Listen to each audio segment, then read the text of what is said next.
ପୂଜାସ୍ପଦ ଗୁରୁଜ ଗୁରୁମାବୃନ୍ଦ ଓ ମୋର ଛୋଟ ବଡ଼ ଭାଇ ଭଉଣୀ ମାନେ ପୂଜାସ୍ପଦ ଗୁରୁଜ ଗୁରୁମାବୃନ୍ଦ ଓ ମୋର ଛୋଟ ବଡ଼ ଭାଇ ଭଉଣୀ ମାନେ ମୋତେ ଏସବୁରେ କିଛି କହିବାକୁ ସୁଯୋଗ ମିଳିଥିବାରୁ ମୁଁ ନିଜକୁ ଧନ୍ୟ ମନେ କରୁଅଛି। ଆଜି ହେଉଛି 78ତମ ସ୍ୱାଧୀନତା ଦିବସ।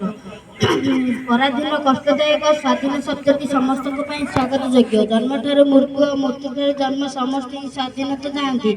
କରାଳ ଗତିରେ ହିଁ ମଣିଷ ପରାଧୀନ ହୋଇଥାଏ। ଦୁର୍ବଳତାର ସୁଯୋଗ ନେଇ ଇଂରେଜମାନେ ଆମକୁ 200 ବର୍ଷ ଧରି ଶାସନ କରିଥିଲେ। ସେମାନେ ସେତେବେଳେ ଖାଇବା ପିଇବା ବସିବା ଉଠିବାରେ ଆମର ସ୍ୱାଧୀନତା ନଥିଲା। ଶାସକମାନେ ଯେମିତି ଚାହୁଁଥିଲେ ଯାହା ଚାହୁଁଥିଲେ ସେମିତି ହିଁ ଆମକୁ ଚଳିବାକୁ ପଡୁଥିଲା। ସେମାନେ ମାତ୍ର 300 ପାଉଣ୍ଡ ଖର୍ଚ୍ଚ କରି ଏକ ଇଷ୍ଟ ଇଣ୍ଡିଆ ନାମକ ଏକ କମ୍ପାନୀ ଗଠନ କରିଥିଲେ। ଯାହା କେତୋଟା ବର୍ଷ ମଧ୍ୟରେ ଆମ ପବିତ୍ର ଭାରତକୁ କରାୟତ୍ତ କରି ନେଇଥିଲା। 1757ର ପଲାସି ଯୁଦ୍ଧ ଓ 1774ର ବକ୍ସର ଯୁଦ୍ଧ ପରେ ଭାରତ ମାତା ଛିନ୍ନ ମସ୍ତା ହୋଇଗଲା।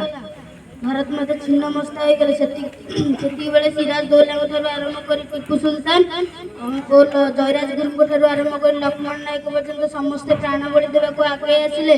ଛାତ୍ରଛାତ୍ରୀ ନର ନାରୀ ପଙ୍ଗୁ ସନ୍ନ୍ୟାସୀ ମଧ୍ୟ ବଜ୍ର ସଂକଳ୍ପ ନେଲେ। ସେମାନେ ଜାଣିଥିଲେ ଯେ ରକ୍ତ ବଦଳରେ ମୁକ୍ତ, ପରାଧୀନ ବଦଳରେ ସ୍ୱାଧୀନ।